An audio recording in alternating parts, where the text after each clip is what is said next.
Hi అండి. జగన్మోహన్ రెడ్డికి threat అయితే గట్టిగా ఉన్నట్టయితే క్లియర్‌గా కనిపిస్తా ఉందండి. ఎందుకంటే మీరు చూసుకుంటే నెల్లూరు పర్యటన సడెన్‌గా రద్దు చేసుకోవడం కావచ్చు. ఎందుకంటే ఆయన హెలిప్యాడ్ దిగడానికి ఆహ్, మంచి ప్లేస్ ఇవ్వలేదు. ఎక్కడో దూరంగా ప్లేస్‌లు ఇచ్చారంట. అది కొంచెం థ్రెట్ ఉన్న ఏరియా అనుకుని వాళ్ళైతే డ్రాప్ అయ్యారు. తర్వాత ఏదో మళ్ళీ కంటిన్యూషన్ చేస్తా అని చెప్పారు. తర్వాత పోస్ట్‌పోన్ చేశారు. కానీ ఆ తర్వాత దాన్ని వేరేలాగా కన్వర్ట్ చేసాం మాట్లాడుకున్నాం మనం. కోమటిరెడ్డి, వెంకటరెడ్డి కూడా వార్నింగ్ ఇవ్వడం, ఇక్కడ తిరగగలుగుతావు నువ్వు వచ్చి చూడని ఆయన వార్నింగ్ ఇవ్వడం కావచ్చు. ఆ తర్వాత మీరు చూసుకుంటే రీసెంట్‌గా సత్తెనపల్లి సింగయ్య అనే వ్యక్తి అతని కారు కింద పడిపోవడం కావచ్చు.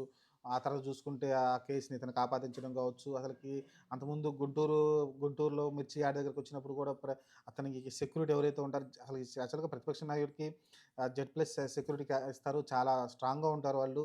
వాళ్ళు అసలకి అంటే జగన్మోహన్ దగ్గరికి మనుషులు రావాలని కూడా భయపడతారు. అంత స్ట్రాంగ్ అయితే ఉంటారు వాళ్ళు.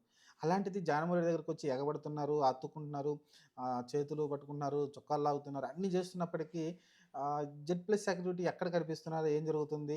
అదేదో తాడుంటది గదా! తాడుంటుంది. తాడు పట్టుకొనుంటారు. కనీసం జగన్ దగ్గరికి కనీసం 10 అడుగుల దూరం వరకు ఎవరు టచ్ చేయలేనంత దూరంలో అయితే కనిపిస్తా ఉంటాడు. కానీ అలాంటిది చాలా దగ్గరికి రాగలుగుతున్నారు. మరి ఈళ్ళంతా ఏం జేస్తున్నారు? పోలీస్ శాఖలు గాని, లేకుంటే ఆయన సెక్యూరిటీ కల్పించిన వ్యవస్థలు గానీ, ఏం చేస్తున్నది క్లారిటీ లేదు. ఆయన మీదైతే థ్రెట్ అయితే చాలా ఉందండి. చాలా గట్టిగా థ్రెట్ అయితే కనిపిస్తా ఉంది. అసలకి జగన్మోహన్ రెడ్డి 2029 ఎలక్షన్ వరకు ఉంటాడా? చస్తాడా? అనేదైతే ఆహ్, అయోమయంగా ఉంది. చాలామంది ఇదే అభిప్రాయపడతా ఉన్నారు. ఎందుకంటే సెక్యూరిటీ లోపల చాలా చాలా గంట తక్కువ అంటే చాలా లోపాలు కనిపిస్తున్నాయి. అంటే సెక్యూరిటీ పూర్తి స్థాయిలో ఇవ్వట్లేదు. ఆయన ఎక్కడికైనా పర్యటన వెళ్దామంటే అసలకి ముందు ఈ ప్రజల మధ్యలోకెళ్ళినప్పుడు ఆటోమేటిక్‌గా ప్రజలేంటి ఎగబడిపోతున్నారు. అసలకి అతని దగ్గరికి ఎందుకంటే ఒక ప్లానింగ్ పద్ధతి ఉంటే అతని దగ్గరకు రాకుండా కంట్రోల్ చేయొచ్చు. ఈ జెడ్ ప్లస్ సెక్యూరిటీ గాని, మిగతా పోలీస్ వ్యవస్థ కరెక్ట్‌గా వాళ్ళ సమన్వయం కరెక్ట్‌గా ఉందనుకోండి, వాళ్ళ దగ్గరకు కూడా రాలేరు. ఇంతకుముందు చంద్రబాబు నాయుడు, లోకేష్, పవన్ కళ్యాణ్ అంత చరిష్మా ఉన్న వ్యక్తి కూడా ఎళ్ళినప్పుడు అభిమానుల మధ్యలోకెళ్ళినప్పుడు చాలా రేర్‌గా గాని మాక్సిమం అసలు దాని దగ్గర కూడా రానివ్వరు. చాలా రోప్ ఉంటుంది. దాని దగ్గర కూడా మనుషులు రానియ్యరు. ఆయన ఒకసారి ఏదో విజయవాడ అనుకుంటా ఒక పాదయాత్ర చేసినప్పుడు కొంత దూరం ఒక 2, 3 కిలోమీటర్లు మరి ఆ రోప్ పెట్టారు. పక్కన అభిమానులు ఎంతమంది ఉన్నా సరే వాళ్ళ జెడ్ ప్లస్ సెక్యూరిటీ ఉంది కాబట్టి ఒక్కళ్ళు కూడా లోపలికి టచ్ కానీయలేదు. మరి అలాంటిది ఇప్పుడు జగన్మోహన్ రెడ్డికేంటో జనాల మంది మీద పడిపోతున్నారు. అతన్ని టచ్ చేస్తున్నారు. కాబట్టి ఇది చాలా ప్రమాదకరమైన విషయం. ఎందుకంటే అతనంటే గిట్టని వాళ్ళు. నేననేది టీడీపీ చేస్తుందని నేను చెప్పట్లేదు. ఎందుకంటే వాళ్ళకి రాయలసీమలో వాళ్ళ తాతలు, ముత్తాతల నుంచి కొంచెం గొడవలున్నాయి గాబట్టి వాళ్ళ నాన్న శత్రువులు గావచ్చు, వీళ్ళందరూ కొంచెం శత్రువులు ఎక్కువున్నారు గాబట్టి అతను కొంచెం జాగ్రత్తగా ఉండాల్సిన అవసరం ఉంటుందండి. ఖచ్చితంగా జగన్మోహన్ రెడ్డి కూడా కొంచెం ఆలోచించుకోవాలి. ఎందుకంటే ఆయన దగ్గర డబ్బు కొరవేం లేదు. కొంచెం ఆయన పర్సనల్‌గా అయినా సరే ఆయన బయటకొచ్చినప్పుడు కనీసం ఒక 50 మంది ఆయన పర్సనల్ గార్డ్‌లని పెట్టుకొని కనీసం ఆయన దూరంగా ఒక 5, 6, 10 అడుగుల దూరంలో మనుషులు ఉండగలిగితే ఆయన కావాలంటే ఎళ్లి షేక్ హ్యాండ్ ఇవ్వచ్చు. ఆయనకు ఎందుకంటే సెక్యూరిటీ దగ్గరికెళ్లి షేక్ హ్యాండ్ ఇవ్వచ్చు గానీ, అసలు వాళ్ళ దగ్గరకొచ్చి మీద పడిపోయి రక్కేస్తుంటే మటుకు ఇది చాలా డేంజర్ విషయం.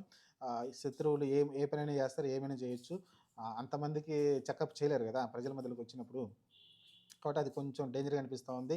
అలానే కూటమి ప్రభుత్వం కూడా చాలా విఫలమవుతుంది జగన్మోహన్ రెడ్డికి సెక్యూరిటీ కల్పించడంలో. మరి వాళ్ళు నిజంగా లేకుంటే మనస్ఫూర్తిగా పనిచేస్తున్నారో లేదో ఎందుకంటే సెక్యూరిటీ అనేవాళ్ళు ఒక నాయకుడికి సెక్యూరిటీ కల్పించారంటే వాళ్ళ ప్రాణాలు తెగించి వాళ్ళుండాలి. జెడ్ ప్లస్ అంటేనే అంతే. నాయకుడికి థ్రెట్ వచ్చిందంటే వాళ్ళు అడ్డంగా నిలబడి వాళ్ళ ప్రాణాలు కూడా త్యాగం చేస్తుంటారు. అలాంటిది నాకు తెలిసి మరి ఇక్కడ ఏం జరుగుతుందో అర్థం కావట్లేదు. అసలు సింగయ్య కారు కింద పడ్డాడంటే నాకు ఆశ్చర్యం కలుగుతుంది. అతను ఇంత సెక్యూరిటీని దాటుకొని, ఇంత మనుషులను దాటుకొని ఎలా వచ్చి పడ్డాడో అర్థం కావట్లేదు. అదొక మిస్టరీ లాగుంది.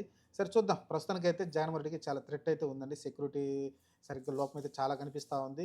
ఖచ్చితంగా రేపొద్దున ఏదైనా జరగడం జరిగిందనుకోండి మళ్ళీ కావాలనే అది వైజాగ్‌లో కోడికత్తి కేసు ఎలా జరిగిందో జగన్‌మోహన్ రెడ్డి కావాలని పొడిపించుకున్నాడన్నట్టుగా ఇంగ క్రియేట్ జేస్తారు. సింపతి కోసమని క్రియేట్ జేస్తారు.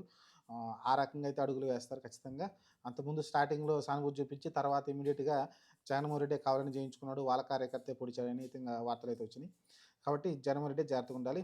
దీన్ని ఇంగా కానీ ప్రభుత్వానికైతే ఒక మచ్చైతే వస్తది. కానీ వాళ్ళు అది పట్టించుకోరు.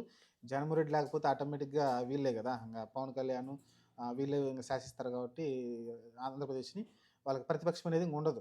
చూద్దాం మరి ఏం జరగబోద్దో. ప్రస్తుతానికైతే జగన్‌మోహన్ రెడ్డికి చాలా థ్రెట్ అయితే ఉంది. ఆయన కొంచెం కేర్‌ఫుల్ అయితే ఉండాల్సిన అవసరం అయితే ఉంది.